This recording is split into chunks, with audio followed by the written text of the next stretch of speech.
What is up, MF? We're so excited for the day today. Got a messy little boat back here behind me. I'm actually getting ready to go down. I'm fishing the NBAA National Championship Tournament that we qualified with my buddy Tony this upcoming week. So we're going to go down, we're going to practice for a couple days, and then a 3-day tournament where first place is a brand new boat. And guess what? It is at Old Truman Lake. I got a lot of confidence at that lake, so that's going to be a fun time. I'm freaking jacked to bring you that video, or that video series, I guess I should say. Probably 3 or 4 or 5 videos. I don't even know, but hopefully we can get the old dub. Today's video going to be not that at all. We're going to go to a place that I've never been to today. 2 different lakes that were in the middle of nowhere. I found some really, really solid fish in the lakes, though. Fishing some types of ways I think you guys will like. Some topwater, some flipping, and even a couple of surprise catches that I was just freaking mind blown by. Also, stick around to the end of the video. Over on my Instagram, I asked you guys to ask me any questions for a little Q&A session. So you guys are blowing me up with questions even the last couple hours or so. I'm gonna answer a whole bunch of questions. So if you guys asked it, it's a good chance you guys are making a little shout out on here. But yeah, let's go catch some fish. Okay, I'll see you guys afterwards.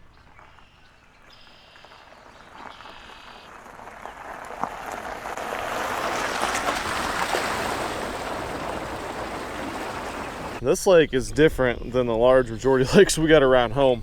The entire thing has reeds around it. A lot of you guys might see that as normal, but it kind of feels like we're up in like Minnesota or something. They got a lot of lakes like this too. And I'm noticing, I don't know if you guys can see that, there's some grass underneath. Looks like it's dead, but definitely a lot of grass. Day like today, this morning we got some clouds. It's supposed to get sunny. But while we got some clouds, we're gonna get through these weed lines, just buzz through them really, really quick. Because the fish, this could be a really good bite window. The fish could be out cruising on the outside edge. That's the first thing I'm thinking. I'm gonna start with a frog, but it looks very, very swim jiggy too. And then maybe the sun gets up a little bit, we'll get a punch and wade out and rip back into some of that stuff. That'd be fun.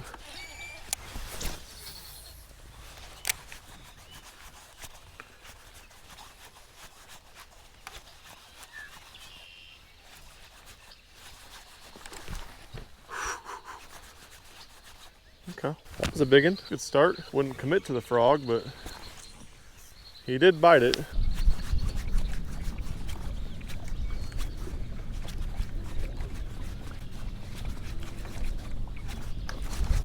There we go. Oh, that was sick. Yeah, bud. Damn. Okay. I like the qualities in this lake. That's how we get things started. A little 3-pounder or so on the old 6 cents frog. You bet. Kind of random, but God, this guy's mad. That was cool. Right off this little reed edge, I was getting some of those, negative voices in my head there for a second. Like, should I be here? There's other lakes to go to. I don't know if we should spend our time here. That guy comes up and slurps it. All right, we're off to a start. We had a bite, and now we got a fish. The other bite looked like a good quality fish too. Not like that one, so we're gonna give it some time. Ooh, look at that back there. Let's see if we can get the boat back there.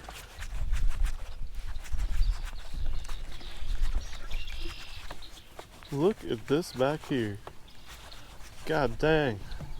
This is the tough thing about lakes like this. We got reeds where they can get back into forever.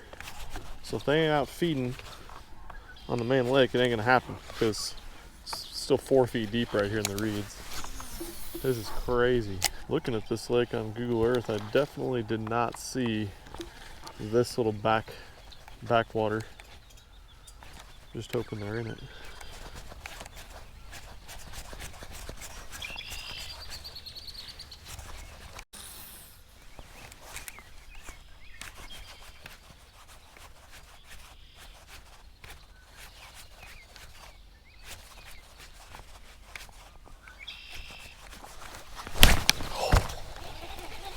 God dang. Bites are so random.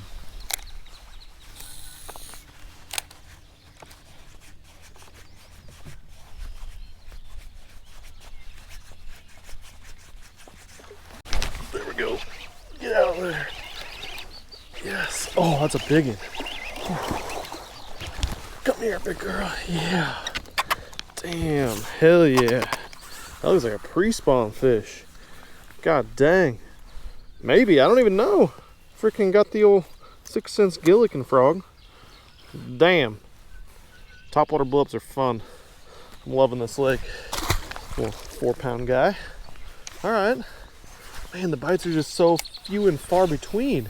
Like, I have zero idea when they're gonna come. And this is what we're working with right here.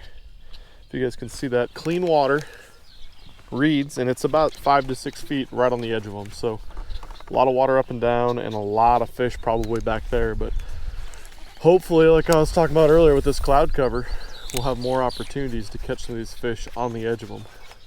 I've had 4 blow-ups now. 2 of them choked it and 2 of them just missed it.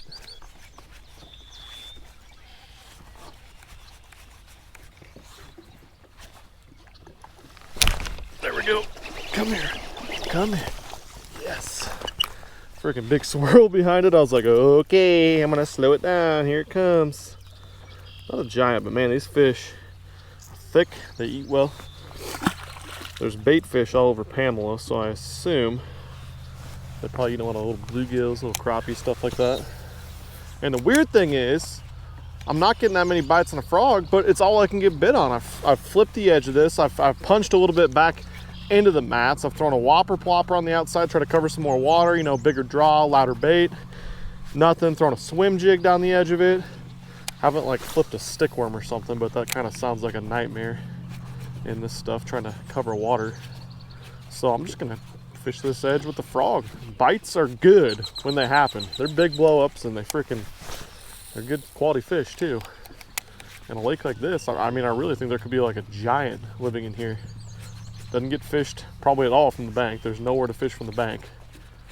You know, it's kind of way out off the beaten path, so this fish can bury up in this thick cover, these reeds, and get giant. Well, no dice at this lake. Made a pass all the way around it, throwing all sorts of different stuff, but got some good fish on the frog. I was jacked about that. Like I said, I only got a couple hours to fish. Totally gonna change scenery, gonna go to a different lake, but haven't fished that one either, so let's go explore that one.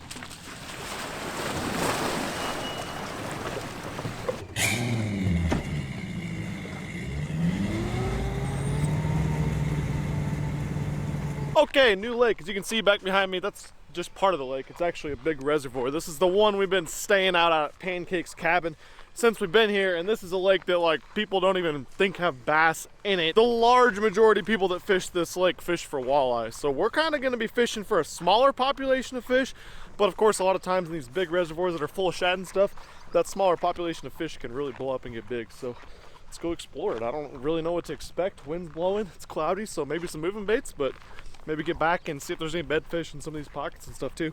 Well, this looks interesting. A little windy out here today. So there's a lake. Lake's big, wind's blowing. I'm gonna get a little square bill tied on. Looks like docks and riprap and shallowness. Not a whole lot of depth in this lake, but that's okay. Want to crack a big on a square bill, that'd be tight. Always good to fish the entries of these little backwaters on lakes like this, these big reservoirs, because fish move in and out. I think there's largemouth in here, largemouth and smallmouth, but largemouth probably spend some time on beds back here. Water's definitely stirred up. Hopefully it's cleaner once we get back in the backwater here, but they like to get on these first docks in the backwaters, and they like to spend some time in these openings too. This is cool. No jet skiing allowed. Love it. This guy's got brush piles out on the end of his dock. Deal. It's my guy right here.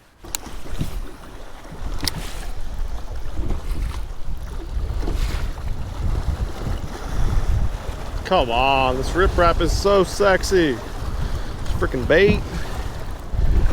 Eat that square bill. Ah, now this looks like it's got a fish in it. To a new pocket. Oh wow, look at that. A badass rope swing. Alright, how about this? If I catch a 5-pounder off these docks, I'm going off the rope swing. Which will be fun because the water's 50 freaking 3 degrees. Okay. Swimming with it, eh? Alright.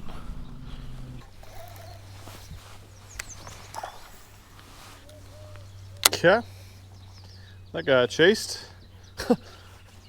Maybe we should throw a moving bait.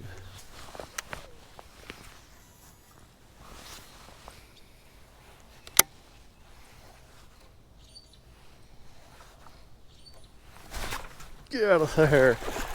What the hell did we just catch? Okay, that's got to be a first. I just caught a walleye flipping a dock on a prawn. That's incredible. Like, that's the most incredible thing I've ever seen. Not even an eater size one. Huh. Wallheads, 3 feet of water, under docks. I don't think that's what all the 20-foot luns are doing out there in the middle of the lake.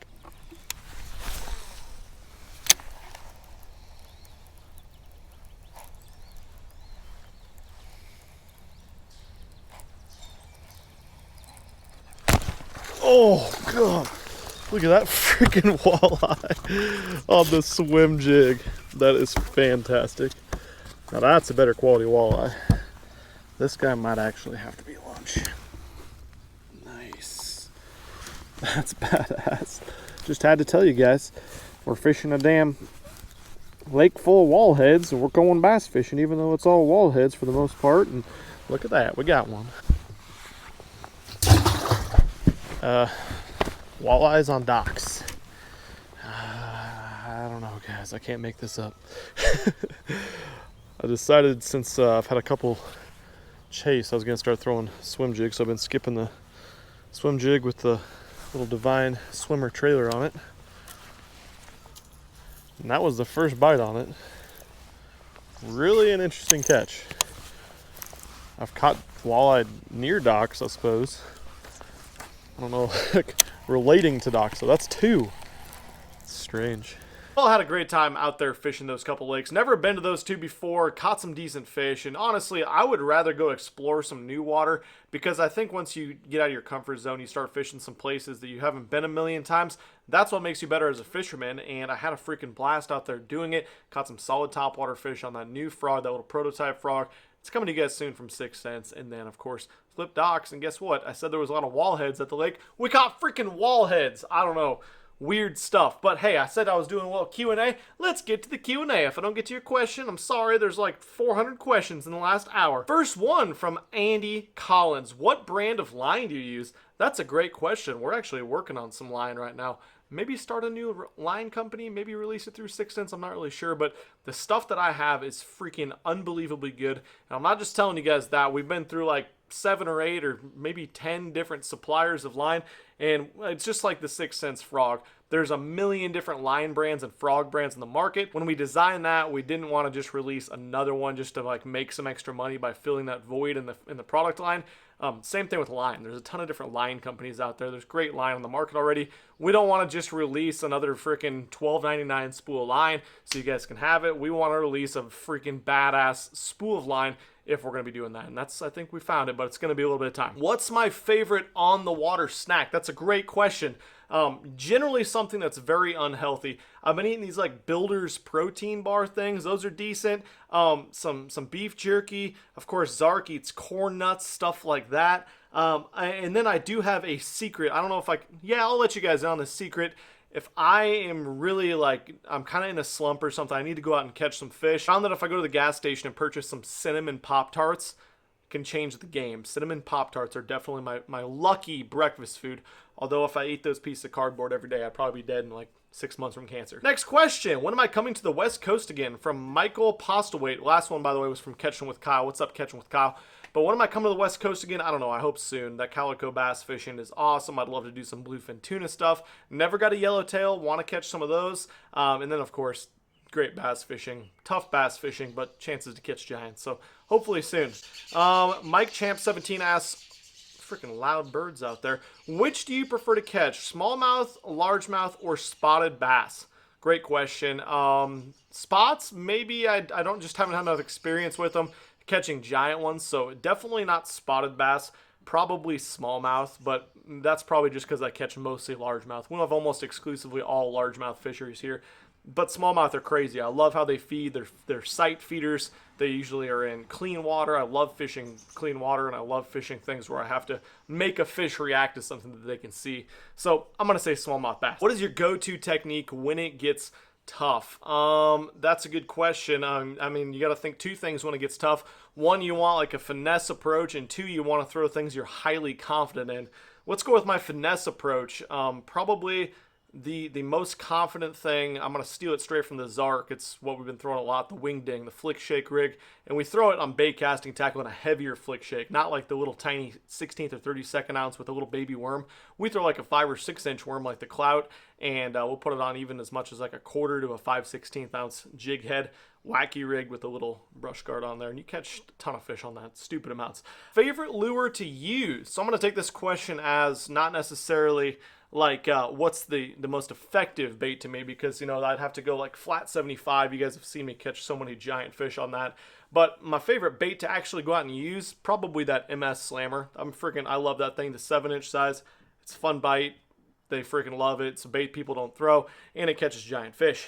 Kevin Bartell asks, what is the best way to fish a pond with very heavy bank moss and thick underlying grass? 2 different ways you can do that. If you can't cast out past that, first off, I would definitely try to get out past that and throw like a cloud or something, or even a beaver, like a 6-inch prawn out on the grass edge on a Texas rig. But if you can't, 2 different methods. One would be a topwater frog, and don't be afraid to throw that frog in the middle of the day. A lot of people just throw it when the sun comes up, low light conditions, or when the sun goes down.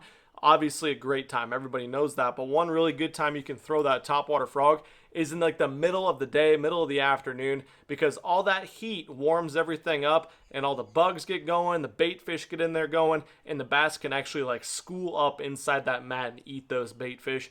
And another thing would be punching. Figure it out with like a 1 to 2 ounce punch weight. Very, very heavy. Definitely want heavy braid, heavy rod. I designed my 7.7 Milliken rod for punching and heavy flipping. Yeah, that's just a great way to go in and get them out of that stuff. And it's still kind of like a way a lot of people don't fish is punching, because it's not easy. But yeah, get that weight through that thick grass and you can catch a ton of fish. 610 Fishing asks, favorite bait / lure for smallies. Unfortunately, and as lame as it is, probably a Ned rig, but potentially even a prawn. Man, they eat the freaking prawn like crazy. Samson VII says, you plan on making a trip to Minnesota / Mille Lacs to fish smallies again? Absolutely, I will get up there. Ben Webbs, old Satchel, asks, what kind of beer should I send you? And in parentheses said Satchel's custom-made tournament-grade slaunch sauce. You know, Satchel, that sounds like the kind I want. The old tournament-grade slaunch sauce sounds delicious. And then I had another question I saw when I was going through here, my favorite type of beer. This kind of goes in the same genre without saying, Mr. Satchel. I like kind of lighter, or not necessarily lighter, but I've been really on a kick of like drinking a ton of IPAs, and I want something that's like has a lot of alcohol content, but it's pretty drinkable at the same time, which is kind of tough to find, but there's a couple on the market. I have faith in you, Satchel. Satchel makes his own beer, by the way. You remember him. We'll do some fishing with him in the future. Favorite crankbait color for muddy water. I really like that bone reactor color from 6 Cents. I throw that in the movement a lot when it gets really, really muddy and I'm fishing shallow water. Of course, chartreuse is always good too. When will you be going to Johnson Lake or Elwood Reservoir? Willie Rob 8M. Hopefully never. I grew up fishing Johnson Lake and it's just turned into a shitty fishery. Elwood, honestly, probably isn't much better. When am I coming to Lake of the Ozarks? Hopefully soon. Get out there with Bradley, do a little bit of offshore fishing, I hope. When is your next frog catch and cook? From Chelsea Prokop. Man, I hope soon. People have been asking that. It can't be too much longer. I got to go catch some frogs. What are your favorite 6 Cents products? Soft bait, hard bait, apparel, and rod. Good God, Hayden Ingequist. That's a tough question to answer. Soft plastic, say the prawn. Hard bait, we'll go flat 75, like I said. Apparel, I think I like the red. It's just a red. It has like the retro 6 Cents in the corner. I have like 4 of them, and they're like the softest damn shirt ever. And rod. Oh, rod is tough. My favorite rod, I'm not going to be a homer and pick one of mine. My favorite rod is the Lux 7.5 Heavy Moderate Fast. I do so much dragging and swim jigging and all sorts of stuff with that. So that'd be my favorite. ORNA, out of all the places you have fished, which one was your favorite and why? Shoot, that's tough. Bass fishing, Texas, a lot of places in Texas. I know there's some people that have channels that fish in Texas. They don't generally catch anything that's very big, but there's a lot of great places to go there. Some of the lakes I can't really mention, but Lake Fork's always fun to get down to. I don't know. It's a great place to go fish and catch big fish. And the lake where we fish with Captain Ron, The lake we fished with catamaran, one of my favorite places I've ever been by far. But I mean, I love all sorts of stuff. I love the calico bass fishing by San Diego and Los Angeles. I love the fishing we did down in Costa Rica for the Cubera snappers and the yellowfin tuna. And then of course I love the smallmouth fishing that we do up north. It's a freaking blast. I just love fishing. I'm ate up by it. How many beers do you need to shotgun on end for that slaunch? I'm saying 5. And the picture was me of a big smallmouth. I mean, I think we might have shotgunned 5 beers after that. So maybe, yeah, 5. I'd say it's probably pretty accurate. Do you use scent or attractant on your 6 Sense soft plastics? I do sometimes, yes. In tournaments, when it's cold outside, I think those are the times when I really, really like it. It feels, I think it's a confidence thing. I feel like the biggest, I was talking to Cole about this, and I feel like the biggest thing is confidence when you're throwing these baits. And the more you think about it, it's like the slower you fish, the more fish you catch. And the slower you fish generally is when you're ultra confident in a bait or a spot.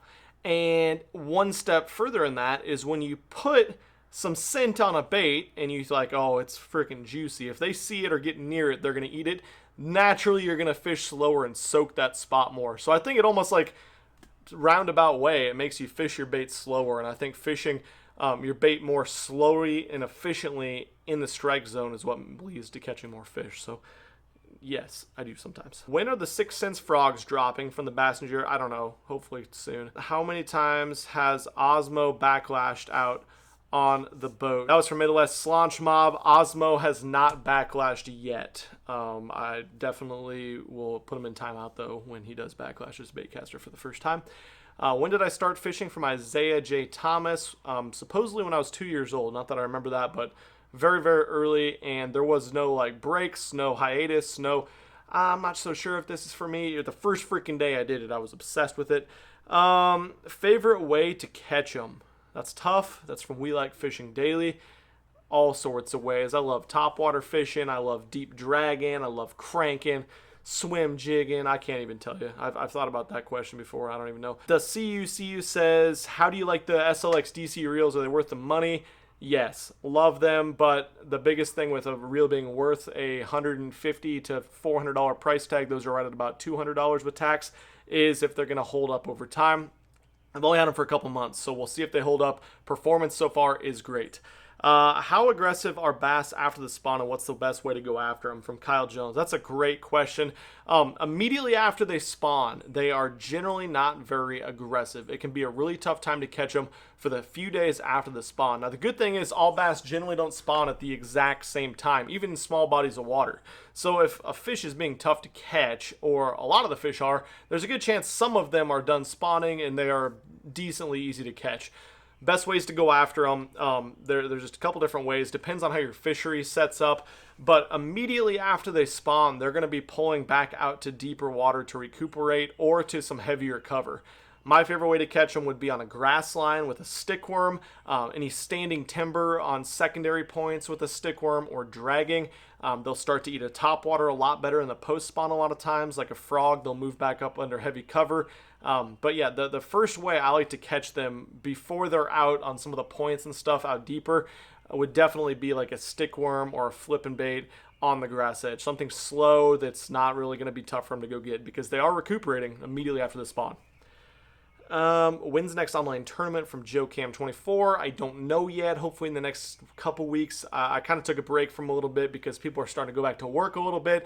I've been super busy traveling. It's a hard time to figure out how to make it all work together with my schedule a lot of times. And I'm honestly just kind of sick of the bullshit from people and having to DQ people for using boards that I know are legitimate, but we have to have a set number of boards and stuff to make it fair for everyone, and I don't know, it just hurts my brain sometimes. Dirty Dan 210 asks, when are you going to link up with Justin Royal?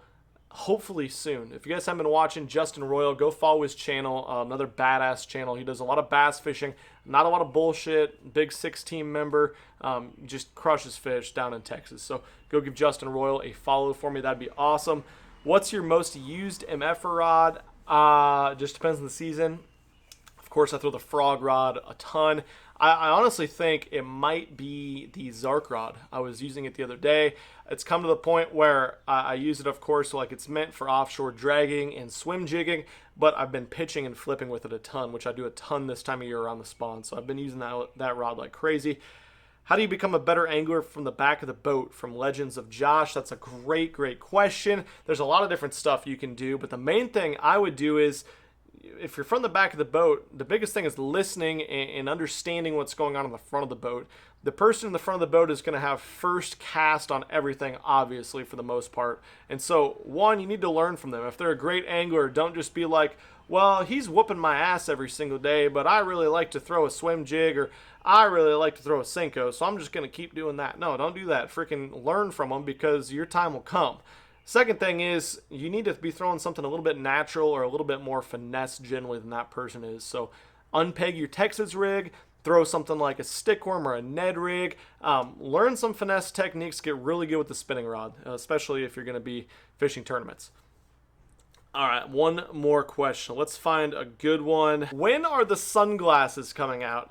As you guys can see, I haven't told you guys this much, but the last 2.5 to 3 years, I've told a lot of you guys just privately, been working on creating a sunglasses company that is just about to launch, hopefully in about a week. We're very close, but yeah, I'm so excited for that one, guys. We'll kind of get more into that in the coming days. And one more. What position did you play when you played baseball? I pitched first base, right field, center field, that type of stuff. I'm left-handed, so yeah, definitely nothing on the left side of the infield.